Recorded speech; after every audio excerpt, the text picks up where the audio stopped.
আচ্ছা, এই যে আপনি এই সময় এত টাকা হচ্ছে যে আপনি এত টাকা আপনি ক্ষতিগ্রস্ত হলেন না, চিন্তায় কবলে পড়লেন। হ্যাঁ পরিবার নিয়ে চলার তো অনেক কষ্ট, আপনাদের এমনিতেই ভাই, আমি পরিবার নিয়ে চলতে পারতাছি না দেখে রাস্তায় এসে বসি ভাই। আমার 2 দিন আগে আমার বউ কইতেছে প্যাম্পাস কিনে দিতে বাচ্চার জন্য প্যাম্পাস। আমি 100 টাকার প্যাম্পাস আমি কিনতে পারতাছি না।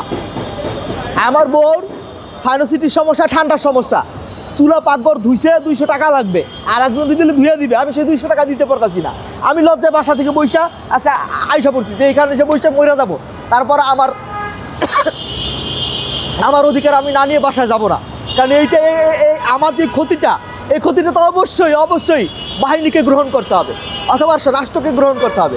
কারণ আমি হাইওয়ে রোড দিয়ে যাচ্ছিলাম, ওখান থেকে আমার সব কিছু সর্বস্ব কেড়ে নিয়েছে। হাইওয়ে পুলিশ নাই, বাংলাদেশে কোনো আইন নাই বর্তমানে, এলাকা আইন ছাড়া বাংলাদেশ চলতেছে কোনটা?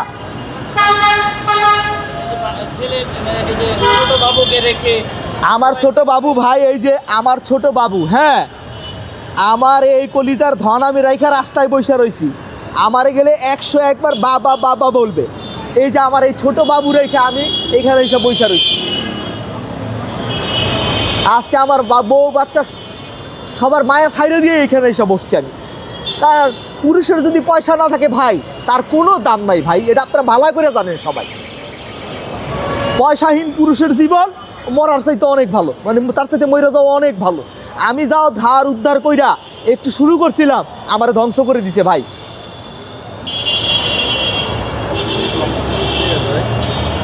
আজকে আছেন না, কবে থেকে আপনি প্রেস ক্লাবের সামনে আছেন? প্রেস ক্লাবে আজকে 12টায় আসছি। আমার এটা হলো আমরণ অনশন। আমরণ অনশন মূলত কি নিয়ে আপনার এই আমরণ অনশন? আমার আমরণ অনশনটা হইল এই যে বাংলাদেশের যেই নিরাপত্তা বাহিনীগুলো আছে, তারা রাতে হাইওয়ে রোডে টহল দেয়, যারা রাতে মহল্লা পাড়া মহল্লায় গাড়ি নিয়ে সরকারি গাড়ি করে টহল দেয়, তাদের নিরাপত্তার অভাবে আমার ব্যবসা বাণিজ্য সব ধ্বংস হয়ে গেছে। আমি ছিনতাইকারী চক্রের হাতে পড়ে আমার বাকি খাতা এবং নগদ অর্থ খোয়ায়া এখন আমি নিজের বাসায় আমি থাকতে পারতাছি না, কারণ আমি ব্যবসা করি মানুষের কাছ থেকে টাকা ধার করে। আমার এখন এই ধারের টাকা শোধ করব, আমার ফ্যামিলি চালাবো না। আমি ফুড পান্ডা রাইডার হিসেবেও কাজ করি পার্ট টাইম। আমি টিস্যু পেপারের ব্যবসা করি, আমার টিস্যুর ব্যবসায় হচ্ছে না, তাই আমি ফুড পান্ডা রাইডারের কাজ করি পার্ট টাইম। আজকে আমার যারা আমার কাছে টাকা পয়সা পায়, তারা আমার এমনভাবে যাইতা ধরছে, যার কারণে আমি এই প্রেস ক্লাবের সামনে এসে অনশনে বসতে বাধ্য হয়েছি।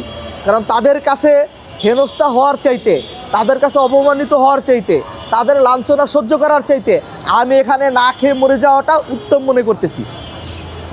আর আমার যে দুর্ঘটনাটা হয়েছে সেটা এই যে আপনাদের 16 তারিখে আনুমানিক রাত্র 11:30 থেকে 12টার ভেতরে আবদুল্লাপুর ব্রিজের নিচে আমি সাইকেল নিয়ে আসতেছিলাম। এমতো অবস্থায় একটি মাইক্রোবাস এসে আমার থামে। আমার এই গলায় একটা ব্যাগ ঝুলানো ছিল, ব্যাগটা নতুন একটা ব্যাগ ছিল আমার ঝুলানো, শুধু ব্যাগটা নিয়ে চলে যায়। আমার ব্যাগের ভিতরে টাকা এবং বাকি খাতা ছিল। আমি যে রেস্টুরেন্টগুলোতে টিস্যু পেপার দিই, তারা আমার কাছ থেকে বাকি নেয়। আমার প্রায় 40-42টার মতো কাস্টমার ছিল, যাদের কাছে সর্বনিম্ন 3000 টাকা করে বাকি ছিল। এভারেজে 3000 টাকা করে আমার 42টা কাস্টমারের কাছে বাকি ছিল। এখন আমি আমার এই বাকি খাতা হারায়া, আমার ব্যবসা হারায়া, আমি এখন মানসিকভাবে আমি অসুস্থ হয়ে গেছি। আমার একটা 11 মাসের বাচ্চা আছে, ছেলে বাবু আছে, আমার ওয়াইফ, তাদেরকে আল্লাহর রাস্তায় বাসায় রেখে আইসা আমি এখানে বসে আছি। আমি কি করব আমি বুঝতে পারতেছি না। আমাদের এখানে এই যে আমার এই ঘটনার পিছে আমি যেটা দায়ী মনে করি, সেটা আমাদের এখানে মাজার বস্তি আছে। হ্যাঁ, এই বস্তিতে বিশাল একটা মাদকের সিন্ডিকেট আছে। এই সিন্ডিকেট চালায় কারা? ওখানকার ডিসি, ওসি, এসি সবাই জানে এই মাদক চালায় কারা। এর আগে একটা আর্মি অপারেশন হয়েছে যৌথ বাহিনীর। আমি ওটাই বলছিলাম, কিছুদিন পর পরই আমরা বিভিন্ন নিউজে দেখি যে অপারেশন হচ্ছে টঙ্গীর, যে বস্তুর কথা আপনি বললেন। কিছুদিন আগেও 20 দিন আগেও একটা মানুষ মেরেছে টঙ্গীতে। এত ফ্রিকুয়েন্টলি ভাবে অভিযান চালানোর পরেও এই ছিনতাই বা এই মাদকের সাম্রাজ্য কমছে না। প্রশাসনের দায়িত্ব কী ছিল আর প্রশাসন কী ব্যবস্থা নিচ্ছে বলে? প্রশাসন করে কি জানেন? বাস্তব চিত্রটা আমি তুলে ধরি আজকে, আপনারা তো প্রচার করবেন এটা। বাস্তব চিত্রটা হলো প্রশাসন, যেহেতু যৌথ বাহিনীর অভিযান, সাথে তো পুলিশ বাহিনী আছে, যাইয়া করে কি গামখোর টুকাই রাস্তার ছিন্নমূল মানুষগুলোকে ধৈরা ধৈরা জেলে পাঠায়, হ্যাঁ, তাদেরকে মাদক ব্যবসায়ী বানায়া, মাদক সেবী বানায়া, আর বড় বড় রাঘব বোয়ালগুলো সাইড হয়ে যায়। এইটা হইল তাদের মূলত তাদের সাকসেসফুল অভিযান। মানে তাদের অভিযান মানে শুধু লোক দেখানো অভিযান। এখানে কোনো মাদক ব্যবসায়ীও অ্যারেস্ট হচ্ছে না, মাদক নির্মূলও হচ্ছে না। যদি চায় মাদক নির্মূল সত্যিকারের অর্থে করতে, যারা আমার কাছ থেকে একটু পরামর্শ নেয়, অথবা আমি দেখাইয়া দিব মোহাম্মদপুরে এই যে এদিকে সারা দেশে খুন হচ্ছে, সেদিকে আমিও খুন হতে পারতাম, কিন্তু আমি আবার ধরার সাথে সাথে স্যালেন্ডার করছি যে ভাই তোমাদের যা নেওয়ার নিয়ে নাও ভাই, আমার ক্ষতি করো না, আমার বউ বাচ্চা আছে।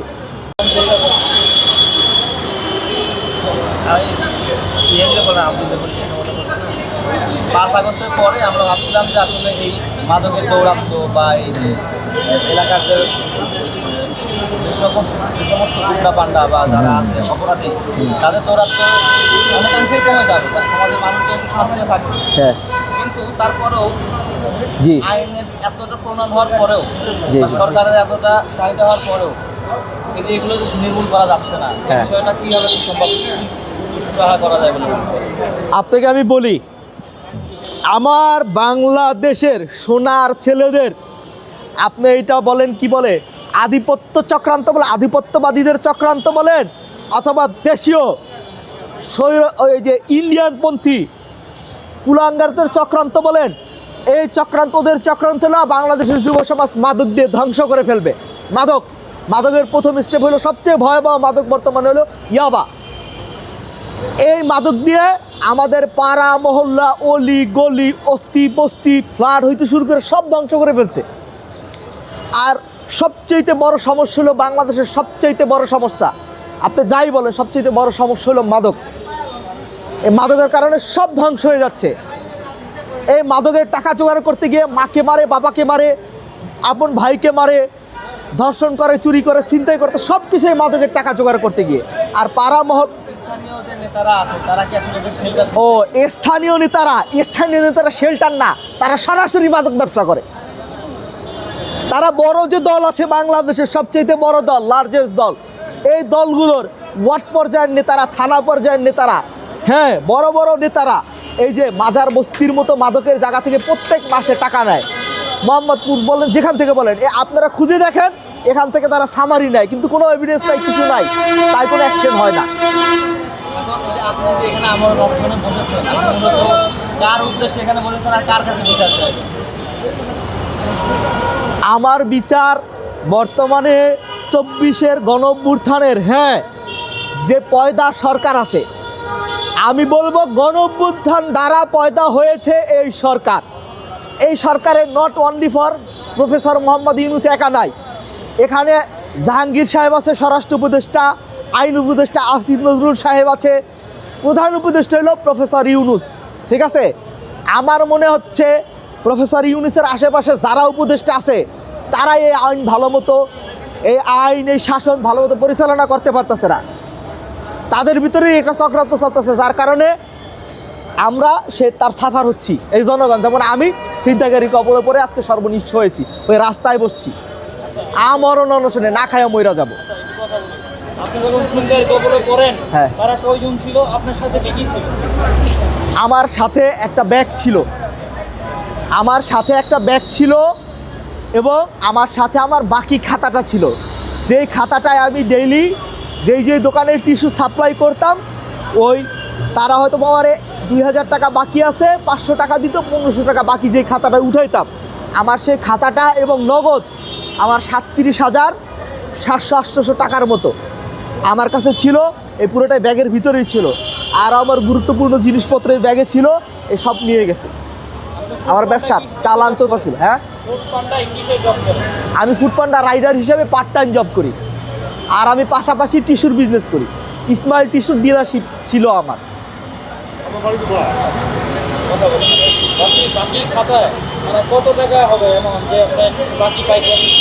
বাকি খাতায় প্রায় 60-62 হাজার টাকার মতো অ্যাভারেজে হবে। আমি তো পুরোটা হিসাব ওরকম ছিল না, আমার খাতা ছিল, দেখতাম, আমি টাকা নিতাম। এই যে আপনি ছিনতাইয়ের কবলে পড়লেন, ফুড পান্ডা কর্তৃপক্ষ তাদেরকে তো জানাইছেন বিষয়টা, না, ফুড পান্ডা কর্তৃপক্ষকে তো আমি জানাই নাই। ফুড পান্ডা কর্তৃপক্ষের তো কোনো মানে ফুড পান্ডা কর্তৃপক্ষের যে 500-1000 টাকা গেছে, হ্যাঁ ওইটা ব্যাপার নেই, এই জন্য ওনাদেরকে আমি জানাই নাই। এইটা আমি যেখানে ছিনতাই হয়েছে, হ্যাঁ ওখানে সামনেই পুলিশ ছিল, হ্যাঁ তাদের কাছে আমি গেছি, হ্যাঁ কিন্তু তারা আমার কোনো রেসপন্স করে না। এটা আমাদের থানা না, যেহেতু আবদুল্লাপুরের মিডলে এটা হয়েছে, হ্যাঁ ওনারা কেউ বলতেছে দক্ষিণখান থানা, কেউ বলতেছে পশ্চিম থানা, কেউ বলতেছে তুরাগ থানা। এখন আমি কোথায় যাব? আমি 2-3 জায়গায় ঘুরছি, ওখানে সবাই বলছে যে এটা আমাদের এরিয়াতে পড়ে না। এই জন্য আমি লাস্টে এখানে এসে বসতে বাধ্য হয়েছি। আর থানায় গেলেও কী বিচার পাবো? থানায় এরকম বলতেছে, আমার এক পুলিশ বলতেছে যে এরকম হাজার হাজার বিচার প্রতিদিন যায় ভাই, শুধু শুধু তোমার আরও পয়সা নষ্ট হবে, আরও সময় নষ্ট হবে, তুমি এগুলোর পিছনে দৌড়ায়ও না। যা গেছে আল্লাহ রাস্তায় ছাইরা দাও, তুমি সুস্থ আছো, ভালো আছো, এটা আল্লাহ শুকরিয়া আদায় করো। বলেন, এটা কি একজন পুলিশের কথা? যারা আইনের রক্ষক তারাই ভক্ত, বিষয়টা এমন হয়। হ্যাঁ হ্যাঁ হ্যাঁ হ্যাঁ, যারা আইনের যারা আইনের রক্ষক তার তারা যদি আপনাকে এই আশ্বাস দেয় অপরাধী না ধরে যে স্যাক্রিফাইস করা হচ্ছে এরকম বিষয়টা, কিন্তু আইন শৃঙ্খলা অবনতি বা এই যে তাদের কোনো দায় দায়িত্বই নাই। তারা বলে তোমার ছিনতাইকারীতে চাকু নিয়ে ধরছে। এইমাত্র প্রেস ক্লাবের সামনে এক পুলিশ সদস্য আমাকে বলেছে, ছিনতাইকারীতে যে তোমাকে চাকু নিয়ে ধরছে, সেই চাকু যদি পুলিশের সামনে ধরে তাহলে পুলিশ কি সেই চাকু খেতে যাবে? মানেটা বুঝছেন? কারণ পুলিশ কি কোনো ট্রেনিং দেয় নাই? পুলিশ খালি খায়, আর বন্দুক থাকলে শক্তি আছে, আর বন্দুক না থাকলে তার শরীরে কোনো এনার্জি নাই, তার কোনো ট্রেনিং নাই। আমার এই প্রশ্নটার উত্তর দিবেন। আমার